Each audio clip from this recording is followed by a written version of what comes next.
Yeah, high heels on my tippies. Dope, searching up on the desk on my tippies. Need the demands when I bite. Coupe, DJ. C'est que vous êtes tout là. Regardez-moi ces gars, vos yeux pris, vous êtes tout, vous êtes nulle part, calmez-vous. Bonsoir le Dockside. Est-ce que vous êtes chaud? Est-ce que vous êtes chaud? Parce que moi, sincèrement, je suis chaude. Dans tous les sens du terme. Je suis tellement chaude, vous savez, que j'en ai les tétons qui pointent. Vous savez que ça fait exactement 2 semaines que je me lève en sachant que je vais venir au Dockside. Et je suis chaude. J'ai que mon gros bout. Je sais pas, j'ai besoin de dopamine. Et en fait, c'est dingue parce que, en fait, je suis chaude éventuellement aussi parce que je suis dans ma période d'ovulation. Est-ce qu'il y a des femmes ce soir? Attendez, doucement, j'arrive. La période d'ovulation, est-ce qu'on peut en parler? Vous savez, messieurs, pour ceux qui ne savent pas, ceux qui ne sont pas en couple, c'est une période pendant laquelle, dans nos cerveaux, c'est la fête à la saucisse. Non, c'est compliqué. Ça veut dire que c'est compliqué parce qu'en fait, quand tu es une femme dans la société actuelle, tu n'as pas trop le droit, tu sais, de montrer que tu es une perverse. Tu sais, tu dois avoir un peu de charisme. Tu ne peux pas te lever et dire que bon, comme j'ai envie de saucisses, je vais aller affronter les saucisses et je vais m'en faire. Donc tu es obligé toujours, tu sais, tu es là, ça chauffe, hein. Ça va Natacha, oui? Tout va bien, oui. Mais en fait, non, ça va pas. J'ai chaud. Et bizarrement, quand tu es dans cette période-là, si vous remarquez bien, tu marches dans la rue, tu les vois tous là avec leur gros jogging gris et blanc là. Les gars, on en a marre de vos jogging gris et blanc. Arrêtez de mettre ça, parce qu'ils sont là et tout, ouais, ça va. Et là, ils te parlent. Tu es là, consciente, on a tous eu son visage. Ne regarde pas plus bas. Et le mec, il parle, mais t'as l'impression que c'est des mouvements. Tu sais, l'impression qu'il te fait des loquetos. Il t'a envoyé plus bas. Et là, tu la calme-toi. Charisme. Donc, messieurs, vous saurez dorénavant que pendant cette période-là, si vous avez une petite là qui se la pétait trop, essayez de calculer son cycle. Parce que c'est la période pendant laquelle vous pouvez nous avoir. Parce que là, non, oui. C'est la période pendant laquelle ce n'est plus nous qui parlons. C'est nous. C'est notre intérieur.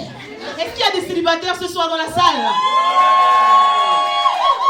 Je vais reposer la question différemment. Est-ce qu'il y a des hommes célibataires ce soir dans la salle? Vous êtes malade? Vous êtes malade?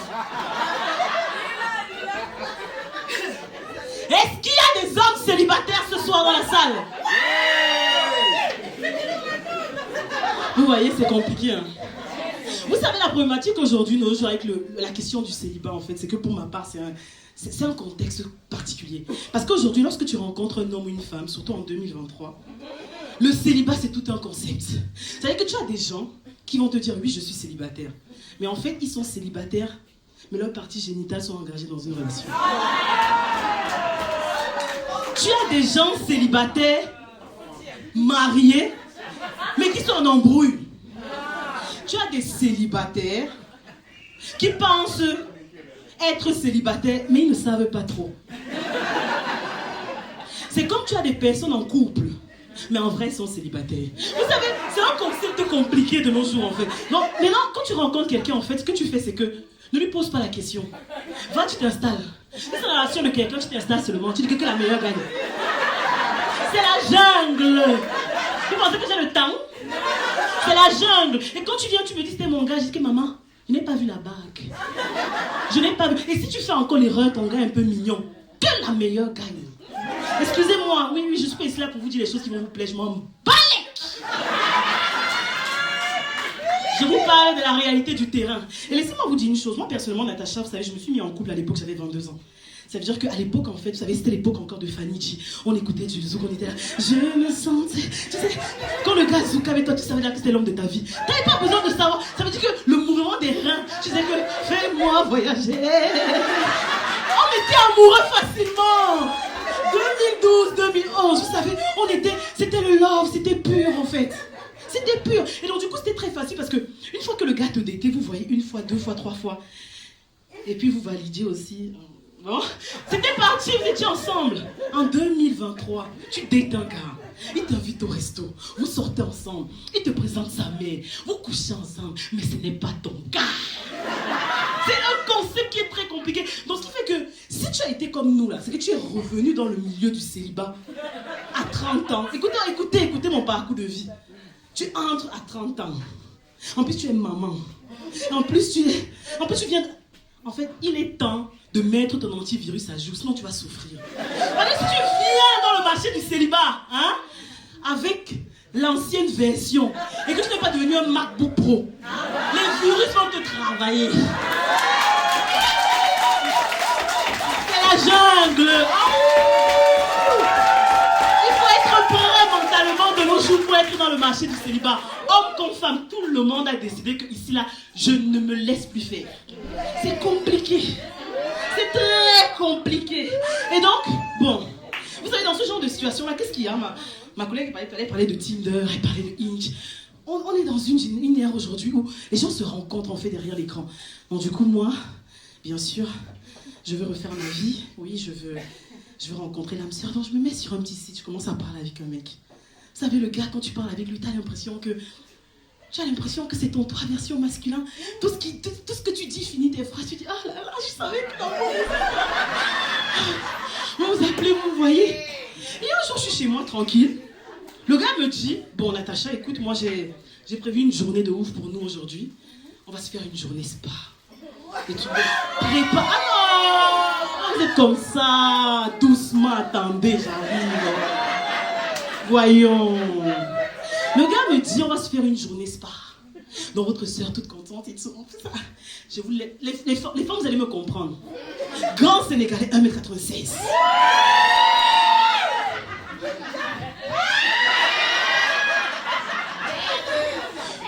Noir et peine. Dents blanches. Médecin. Je dis que non, ici là, il meurt. Le gars me donne un rendez-vous, j'arrive et tout. Je garde ma merco sur le côté. Oui, parce que je garde ça sur le côté. Je descends charismatique. J'aperçois l'individu de loin. J'ai dit oui, c'est exactement ça. Le gars me dit, bon, vas-y Nato et tout, on se fait un petit bisou. Et arrivé devant l'entrée du spa, une jeune fille vient m'accueillir, elle me met un petit bandeau. On est dans le mode surprise. Je dis non, en plus le romantisme de ça. Elle dit que non, ici là, papa, même si tu ne demandes pas, train.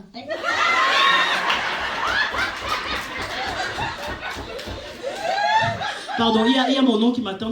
Tonton Tata, vraiment, je suis désolée. C'est une scène. Ce n'est pas vraiment moi. J'ai été élevée dans des principes religieux.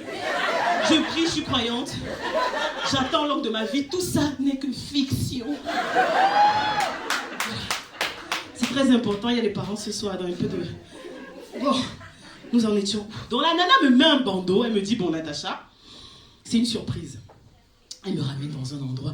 Je sens juste les odeurs de détente. Avec de l'eau qui ruisselle, qui coule et tout. Et puis là, elle me donne une espèce de tissu. Elle me dit, écoute, vous allez vous changer et tout, machin. Mais pendant qu'elle me dit ça, j'entends la voix. Je lui dis, mais on n'est pas dans un vestiaire de femme. Bon, bref. Je me change, je fais confiance à la vie. Je me change et tout.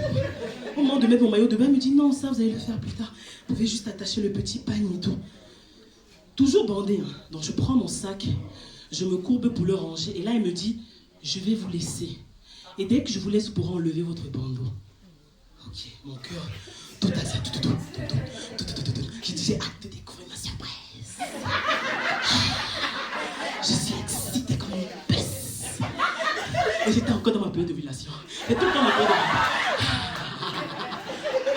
d'ovulation. Lorsque j'enlève le bandeau, j'ouvre les yeux. Que vois-je? Un bonhomme sans caleçon en face de moi. Zizi à l'air. Et là, j'ai crié, aïe! Je regarde autour de moi et j'étais dans un spa échangiste et liberté. C'était ça la surprise. Et là, j'ai dit au gars, mais qu'est-ce que j'ai pu te dire?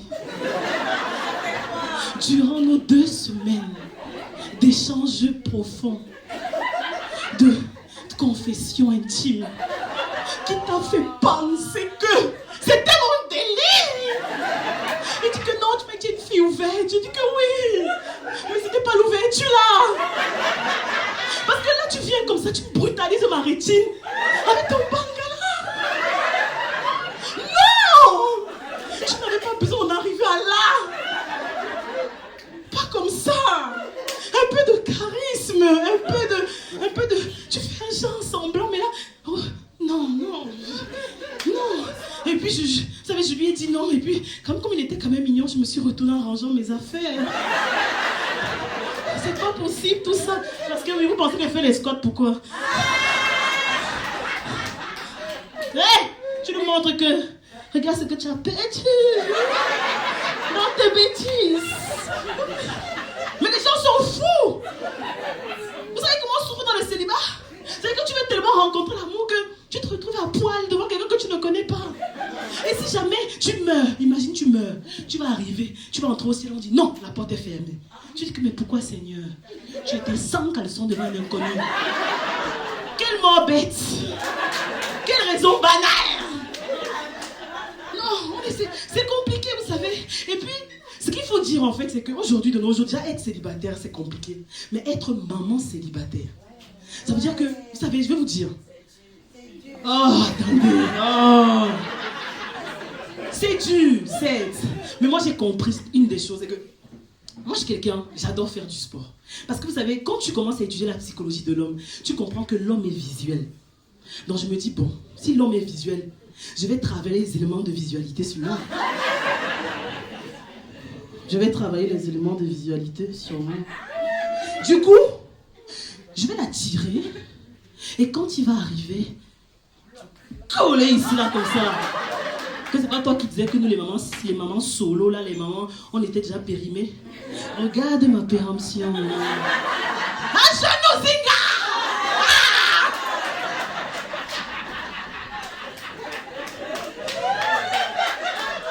C'est compliqué. C'est très compliqué. Et puis ce qui est compliqué dans ce truc-là, en fait, c'est que quand tu es trentenaire et maman solo, en fait, on a le cul entre deux chaises. Parce que d'un côté, vous savez, vous allez à la nouvelle génération, là. Les 98-2000. Vous savez, les enfants qui ont entre 20 ans et 26 ans. Entre 20 ans et 26 ans. Et ces enfants, en fait, ils ont tellement de... Ils sont insolents. C'est que quand je le vois, tu es là... excuse-moi, du haut de mes 32-33 ans, tu as quand même l'âge de mon petit frère. Il te dit, écoute, là, je n'ai qu'un chiffre. Moi, je peux te gérer. Moi, des femmes comme toi, je m'en occupe. Et puis tu regardes le petit qui te parle. Ton inconscient te dit que Natou, c'est un petit. Mais ton corps dit que si tu insistes, petit, si tu insistes, tu vas finir.